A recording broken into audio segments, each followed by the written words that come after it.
Hello friends, this is Rukaiya Ansari. स्वागत है आपका अपने यूट्यूब चैनल पर। मैंने आप लोगों से आरपीडब्ल्यूडी एंड पीडब्ल्यू एक्ट के क्वेश्चन पूछे हुए थे प्रीवियस वीडियो में, जिसका आंसर कुछ बच्चों ने दिया हुआ था। तो ये वीडियो उन सभी बच्चों के लिए है जो आपका केवीएस की तैयारी कर रहे हैं। और बेटा ये जो क्वेश्चंस हैं, जो जितना एनालिसिस किया गया, जो बच्चे अभी एग्ज़ाम देकर आए हैं, टीजीटी का एग्ज़ाम देकर आए हैं, पीजीटी का एग्ज़ाम हुआ है, उसमें पीडब्ल्यूडी एंड आरपीडब्ल्यूडी से बहुत सारे क्वेश्चन आए हुए हैं। तो ये जो वीडियो है ये उन्हीं बच्चों के लिए है जिससे बच्चों को क्वेश्चंस गलत ना हो। तो चलिए अपना वीडियो स्टार्ट करते हैं और आप लोग तैयारी बहुत अच्छे से करिए, कॉन्सेप्ट को क्लियर बना के रखिए। तो हमारा पहला क्वेश्चन है पीडब्ल्यूडी, जिसका फुल फॉर्म है पर्सन विद डिसेबल्ड। ये जो आपका एक्ट आया हुआ था, ये आया हुआ था आपका 12 दिसंबर 1995 को, लेकिन इसे लागू किया गया, वो किया गया 7 फरवरी 1996। ये क्वेश्चन अभी टीजीटी एग्ज़ाम 12 फरवरी को देखने को मिला हुआ है। तो जो पर्सन विद डिसेबल था, इसमें जो अयोग कह सकते हो दिव्यांग बच्चे हैं, उनके लिए आपका ये एक्ट आया हुआ था कि किस तरह उन्हें उनकी जो समस्याएं हैं और उनके जो अधिकार हैं उन्हें दिलाया जा सके। इसका उद्देश्य यही था।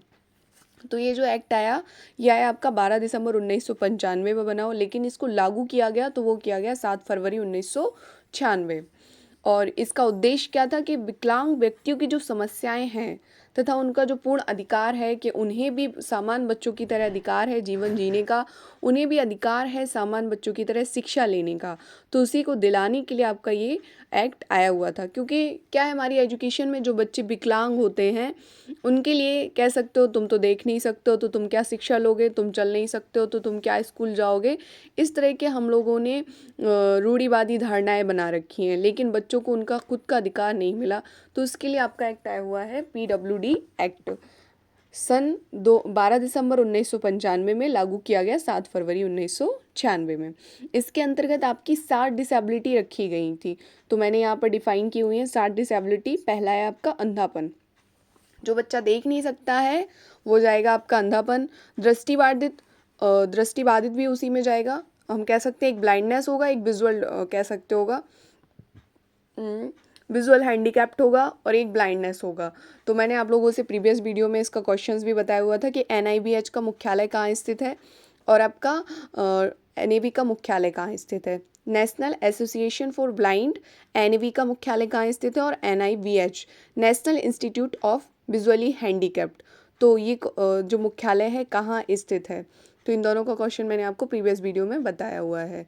और जो एनएवी का मुख्यालय वो है आपका नई दिल्ली और एनआईबीएच का मुख्यालय वो है आपका Dehradun, national institute for visually handicapped. चलिए अब तीसरा बताया गया कुष्ठ रोग से पीड़ित, जो लिप्रोसी होती है, जो हम कह सकते हैं उंगलियों में जिसके पस वगैरह पड़ जाता है, तो वो कहलाता है आपका कुष्ठ रोग से पीड़ित व्यक्ति। श्रवण हानि, जो सुन नहीं सकते हैं। लोकोमोटर विकलांगता 5वें नंबर पर, जिनकी मांसपेशियां जो होती हैं वो ठीक ढंग से काम नहीं करती हैं, जल्दी नहीं चल पाते हैं, मांसपेशियां मुड़ने लगती हैं, तो वो कहलाता है हमारा लोकोमोटर विकलांगता, जो बैठे बैठे काम करते हैं, फिर उनकी जो कह सकते हो मांसपेशियां ठीक ढंग से सुचारू रूप से काम नहीं करती हैं। बौद्धिक विकलांगता, जो बच्चे कह सकते हो बौद्धिक रूप से विकलांग होते हैं, उनका मानसिक स्तर जो होता है वो सामान्य बच्चे की तरह नहीं होता है, इतना कम होता है कि वो कह सकते हो अपने जो उनकी दैनिक जीवन की कह सकते हो जो भी गतिविधियाँ होती हैं, दैनिक जीवन के जो कार्य होते हैं, उनको भी ठीक ढंग से संपन्न नहीं कर पाते हैं। सातवीं बताई गई है मानसिक मंदता, हम कह सकते हैं मेंटल इलनेस। इसमें कह सकते हो मानसिक बीमारी होती है जिसमें बच्चे जो होते हैं वो सामान्य बच्चों की तरह वो जो भी मानसिक कह सकते हो जो भी गतिविधियां होती हैं उनको नहीं कर पाते हैं। तो इस तरह से 60 डिसेबिलिटी रखी गई हैं। नेक्स्ट है हमारा, नोट करके मैंने लिखा हुआ है कि स्टीफन हॉकिंस को कौन सी बीमारी थी। ये क्वेश्चन आपका एग्जाम में पूछा गया। ये आपका मल्टीपल स्क्लेरोसिस, ये आपकी बीमारी थी। हम कह सकते हो ये एक प्रकार का तंत्रिका तंत्र संबंधी विकार है जिसमें ठीक ढंग से वो उसका कह सकते हो मस्तिष्क संतुलन में नहीं रहता है, और हम कह सकते हैं एक प्रकार का उसकी मांसपेशियां भी ठीक ढंग से काम नहीं कर पाती हैं। तो ये बीमारी थी आपकी स्टीफन हॉकिंस को। अच्छा, जो पीडब्ल्यूडी एक्ट था इसको कन्वर्ट किया गया, वो किया गया आपका आरपीडब्ल्यूडी में, इसको अधिकार बना दिया गया था। पहले ये एक्ट था। तो right to person with disability, ये आया हुआ था आपका सन 2016 में, लेकिन इसे लागू किया गया 15 जून 2017। बेटा ये क्वेश्चन बहुत एग्जाम में सन से बहुत क्वेश्चन पूछ रहे हैं। सन तो ठीक है, लेकिन डेट से क्वेश्चन बहुत पूछ रहे हैं कि कौन सा मंथ था।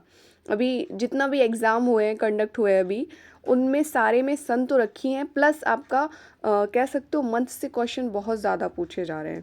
तो इसीलिए मैंने आपको ये वीडियो, मेरा उद्देश्य था कि जो बच्चे एग्ज़ाम देने जाएँ उसका ये क्वेश्चंस गलत ना हो। तो वीडियो अच्छा लगे तो इसे लाइक, शेयर एंड सब्सक्राइब करें। इसको जो कह सकते हो 2016 में इसे लागू किया गया, और 2016 में इसे बनाया गया, लागू किया गया 15 जून 2017 को इसको लागू किया गया था। वैसे तो क्वेश्चन में 2016 होगा, बच्चे जल्दी से देख के 2016 लगा देंगे, बट वो पूछ रहा है कि लॉन्च कब किया गया ये RPWD एक्ट, तो वो किया गया था आपका 15 जून 2017 को। कुछ बच्चों ने कमेंट बॉक्स में इसका आंसर दिया था, क्योंकि मैंने ये क्वेश्चन आप लोगों से पूछा हुआ था।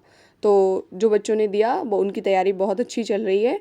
इसमें आपका कह सकते हो 21st डिसेबिलिटी रखी गई है, 21 अयोग्यताओं को रखा गया है। इसमें जो आयु निर्धारित की गई है, इसमें से ये भी क्वेश्चन एग्जाम में पूछने को मिला है, तो शायद आपके एग्जाम में देखने को मिल जाए। शायद क्या, क्योंकि PWD RPW से 101% क्वेश्चन बार बार बना रहे हैं। तो आयु जो है वो रखी गई है आपकी 6 से 18 वर्ष। अच्छा, एक चीज़ और है कि आपकी जो आयु रखी गई है FLN के अंतर्गत, जो RTA के अंतर्गत आपकी जो एज रखी गई थी पहले 6 से 14 वर्ष तक की थी, लेकिन NEP के अंतर्गत जो RTE है उसके अंदर आपकी एज रखी गई है 3 से 18 वर्ष। तो ये क्वेश्चन भी बहुत अच्छे से माइंड में रखना, अगर पूछ दे कि RTE 2009 के तहत NEP 2020 में आपके जो आयु वर्ष रखा गया है वो रखा गया है 3 से 18 वर्ष, ना कि 3 से 14 वर्ष। ठीक है, चलिए इस पर आते हैं। जो RPWD है, इसमें जो आयु रखी गई है वो रखी गई है आपकी 6 से 18 वर्ष। ठीक है, ठीक है बच्चों, इसका जो है आंसर क्या रहेगा, 6 से 18 वर्ष। कितनी अयोग्यताएं रखी गई हैं, तो वो रखी गई हैं 21। अच्छा, एक क्वेश्चन ये भी पूछा गया है, इंपॉर्टेंट भी है, कि कितने % जो हमारी डिसेबिलिटी होना चाहिए, तो ये होना चाहिए आपकी 40%। अगर 40% से कम है तो फिर वो आपकी डिसेबल्ड में नहीं आएगा, अगर 40% से ज़्यादा है तो वो आपका डिसेबल्ड में चला जाएगा। ठीक है, तो कितने % रखना चाहिए, 40% आपके अंदर डिसेबिलिटी होना चाहिए। अच्छा, एक क्वेश्चन ये भी है कि गवर्नमेंट जॉब में इनको कितना % लाभ मिलता है। ये क्वेश्चन बेटा जो है बहुत नॉर्मल से क्वेश्चन पूछ रहा है, लेकिन पेपर को टफ बना रहे हैं। आपका जो कह सकते हो गवर्नमेंट जॉब में जो कह सकते हो परसेंटेज होता है, कितना % मिलता है आपका हैंडीकैप्ड के लोगों को, तो वो मिलता है आपका 4%। कितना %, 4%। पहले 3% इनको आरक्षण दिया जाता था, बट अब कितना दिया जाता है, अब दिया जाता है आपका 4%। ठीक है, अच्छा, मैंने जो 21 जो डिसेबिलिटी बताई गई है, 7 मैंने ऊपर डिफाइन की हुई हैं, बाकी की मैंने नीचे लिखी हुई हैं। 8वां है आपका बोनापन, RPWD एक्ट के थ्रू जो जोड़ी गई हैं, इसमें जोड़ी गई हैं आपकी, तो 21 हैं पूरी, और 7 मैंने ऊपर लिखी हुई, तो दोनों का टोटल 21 है। ये 7 PWD के एक्ट के थ्रू आई थी और RPWD एक्ट के थ्रू 21 पूरी टोटल हो गई हैं।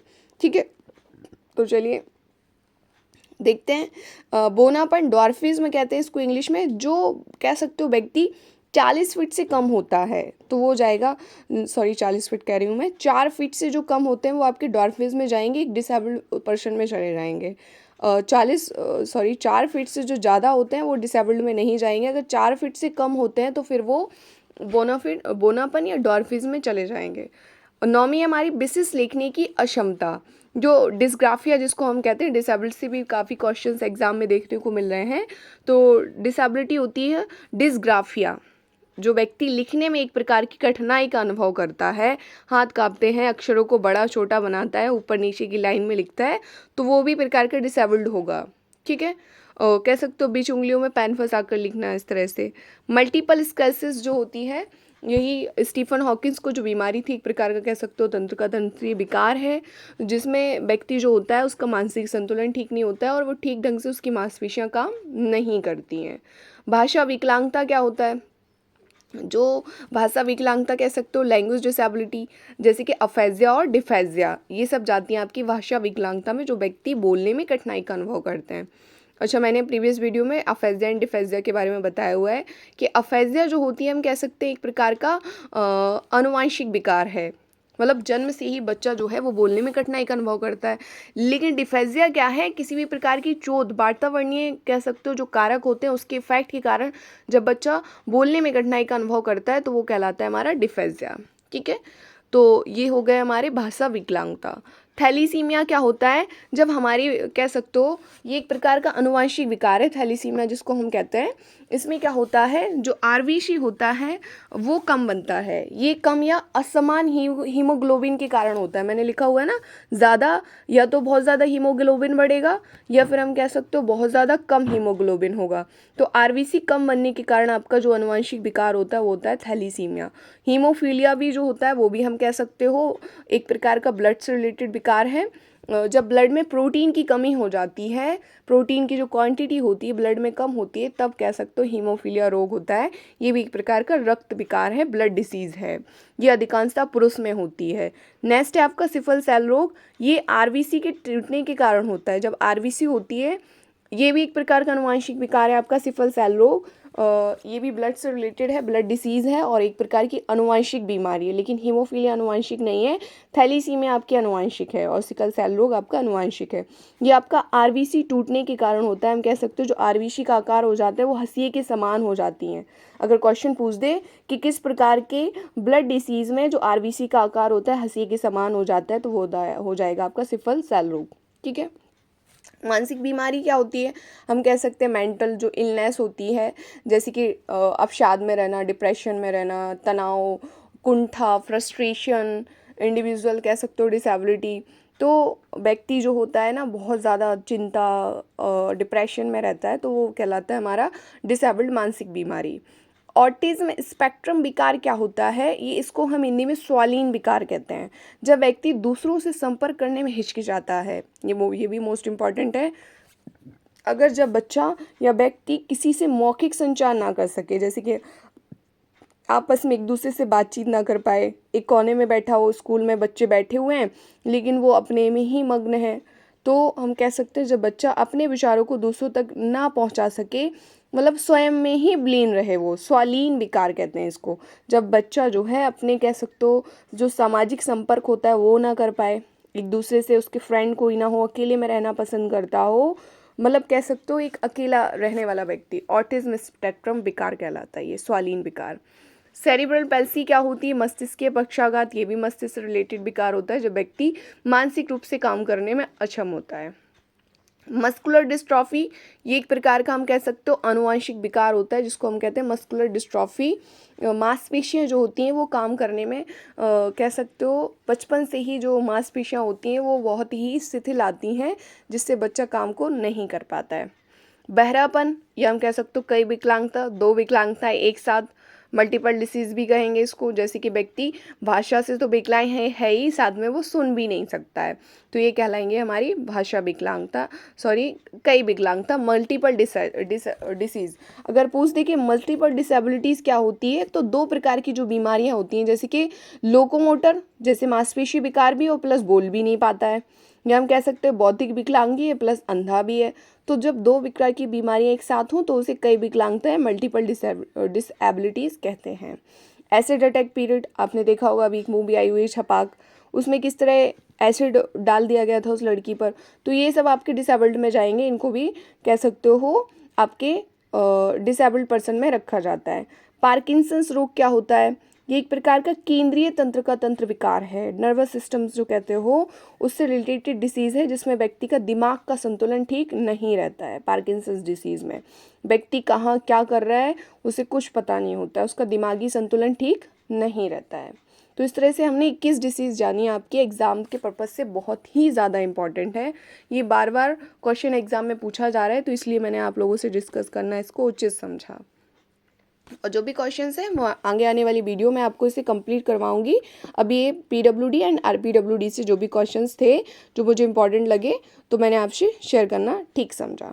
तो आपको वीडियो अच्छी लगी हो तो इसे लाइक करें, शेयर करें और सब्सक्राइब करें। Thank you.